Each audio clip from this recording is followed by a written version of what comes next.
Hi guys! Good day everyone! This is all about Lola Helen. So guys, mag-pedicure tayo. Ang paa ng ating client o ang ating model ay sanay sa bukid. So, mahilig siya magtanim sa bukid. Yan. Pero kapag ka nalinisan na natin yan guys, maganda na. So, lagi siyang busy. So, yung kanyang mga kuko ay maraming umuusli ang laman sa dulo ba. So, inalisan muna natin ng aceton and then, ayan, lagyan natin ng cuticle remover para lumambot. Para easy lang siya nga i-kuskusin natin. So, brush muna natin. And then, ayan, gupitan natin ng kuko. Dandahan lang guys kasi yung ilalim ng kanyang kuko na yan, umuusli ang laman. Yung, ano ba, yung tawag yan, parang punjay. Yung laman niya, parang nakasunod sa kanyang kuko. So, kailangan alalay lang ang pag-cutting. Kaya, yan, dinadahan-dahan natin yan sa pag-cutting. Yan, oh. Ano ang laman.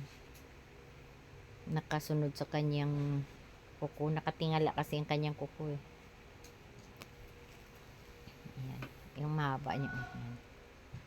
Dandahan lang sa pag-kupit. Yan. So, pagka ginumpit na yan, tingnan nyo guys. Yan. Control lang ang paggupit natin. Yan o, yan tingnan nyo guys. Ang ilalim ng kanyang under pre-aids niya. Ayan o. Pag ginagalaw mo para siyang nasasaktan. Kasi nga, nakausli yung laman. Yan, lagyan natin ulit ng cuticle remover. Ang cuticle remover guys, hindi lang siya basta pampalambot, pampaflawless din siya. Lalo na kung maraming mansa ang kanyang kuko. So, ayan. Gamitan natin ng poser. Yan. Dandahan lang din sa pag-poser para hindi maano ang kanyang mga cuticles. Hindi masugat ang kanyang mga panit o balat. Yan. Medyo naka-fast forward lang yan ng konti para medyo maikli ang ating pagka-video. Nalalalay lang yan sa pag kuskus. Yan. Gabi namin to ginawa kaya medyo madilim. Tapos ang ating video nakatayo lang ang stand. So hindi ganun kaganda ang ating pagkakuha sa video. Pero makita nyo guys na bawat kuko iba-iba ang kuan ang cuticle o ang remover iba-iba. So, iyan, manipis ang kanyang panit, kanyang balat manipis. So, kaya iniingat-ingatan natin siya pagka poser. Pagpasundot yan, madikit oh. Yan. Kasi nga parang abot ang laman niya hanggang dulo ng kanyang kuko.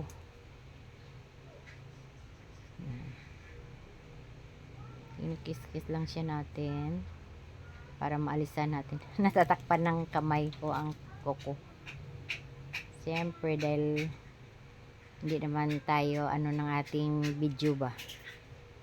Pero pagka mag-nipper natin, sikapin natin na makita nyo yan talaga mamaya.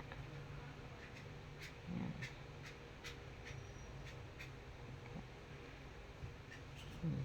Mansa ang kanyang kuko. Lagi ba naman nakasubsob sa ano, sa subsob sa putikan. Yan. Pero wala siyang ano nito guys, yung talagang nakabaon ng todo na ano. Madikit lang pero hindi siya yung ano talaga na sabihin mong ingrown siya talaga, kundi madikit. So, kahit magaling ka na manicurista o pedicurista, bawat kuko parang naninibago ka kasi iba-iba ang mga texture ng kanilang mga balat o kuko. Yan. So kapag ginaniper natin, ayan ang mga gilid, inaalisan natin siya ng mga matitigas sa gilid. Yan, para hindi makati. Yan. Para magkaroon din ng shape. Yan. Ang ganda. Maganda yung ating nipper, matalim. So, kailangan control para hindi gid maano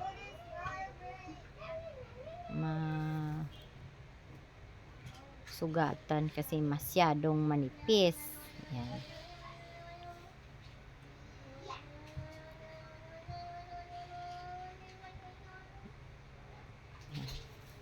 So, kung paano nyo lang din ginagawa, i-control nyo lang lagi ang dulo ng nipper nyo para hindi masaktan ang inyong client o ang inyong customer o ang inyong model.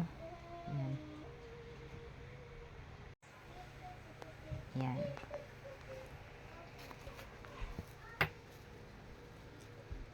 Kita nyo may aninag pa kasi may shadow. Kasi nga yan, gabi. 9 o'clock ng gabi namin ginawa yan. Kaya madilim.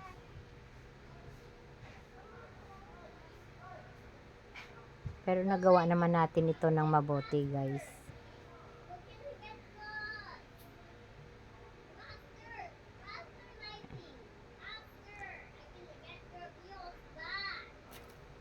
So, yan. Alalay lang pagka nyo. Lupit.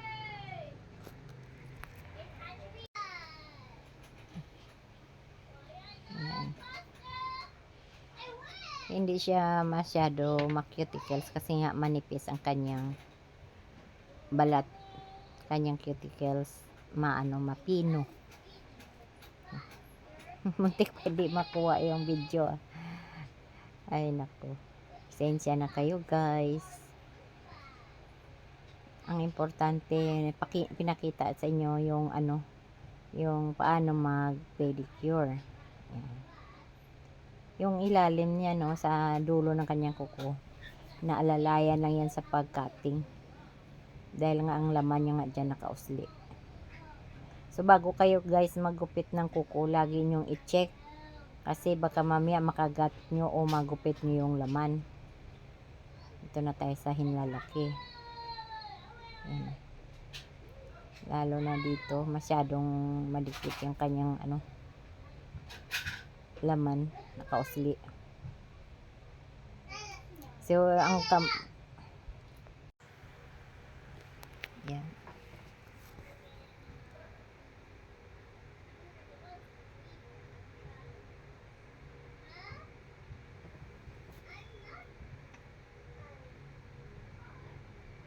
Ikapain nyo muna ng dulo ng inyong nipper bago kayo mag-cut, guys, para hindi madala yung mga balat niya. Alalay talaga. Kaya minsan merong taong nadadala magpa-pedicure o magpalinis ng kanilang kuko dahil nga sa madalas ay nasasaktan sila. So, bago kayo mag-pedicure, i-check nyo muna. Double check nyo muna bago kayo simula maglinis. Ayan, gumaganda ng kanyang daliri, kanyang kuko. Kasi nga, nalinisan na natin. So, ayan, alalay lang talaga. Ipit-ipit lang pagupit natin. Ayan. So, alalay lang. Tingnan nyo, guys, mapansin nyo, manipis lang kanyang balat.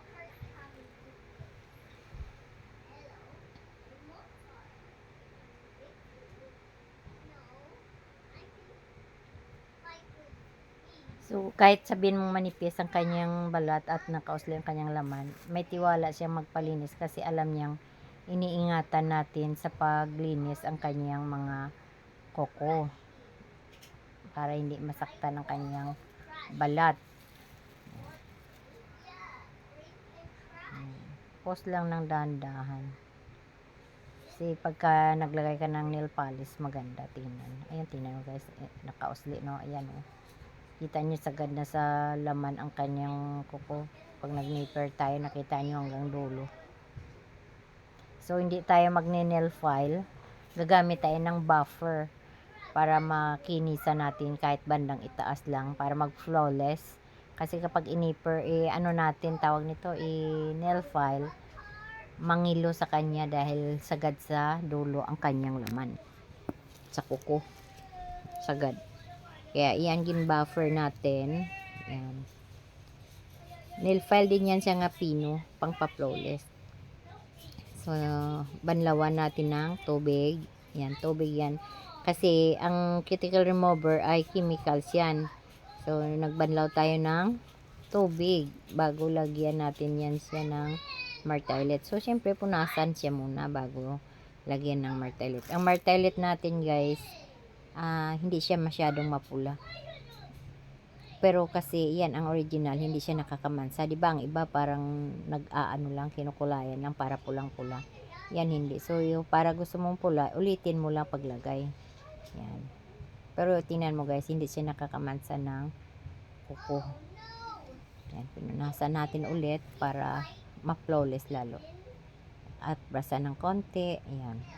So lagyan natin ng nail polish para pangpatibay din sa kanyang kuko.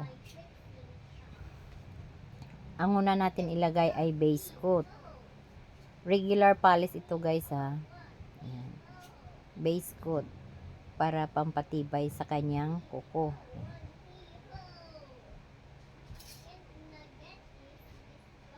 Ayan, maganda ng kanyang kuko. Nakita nyo kanina, unlike before ng kanyang kuko kanina, di ba? So, kahit sabihin mong may pambayad ka, kung wala kang oras at busy, hindi na talaga nila mapalinisan yan kasi isipin nila, ano naman nila ulit sa putikan, sa taniman. Yan. So, next, sunod natin ang nail polish na napili niyang kulay. So, yan ay pula. Red color. Yan. Ganda. Kung mahaba yan ang kuko, maganda ilalak ang dulo niya. Kaya lang wala nga yan kuko sa dulo. Laman na yan. Yan. Kaya iba talaga ang nalinisan. Ano, ang gaan yan sa pakiramdam. Dahil na ano na siya, na pukitan ng mga dumi sa gilid. Nagupitan ng mga dumi sa gilid. Yan. Thank you so much pala guys sa patuloy niyong pagsuporta at panonood sa kay All About Lola Helen. Yan. So kahit sabihin mong ang ating content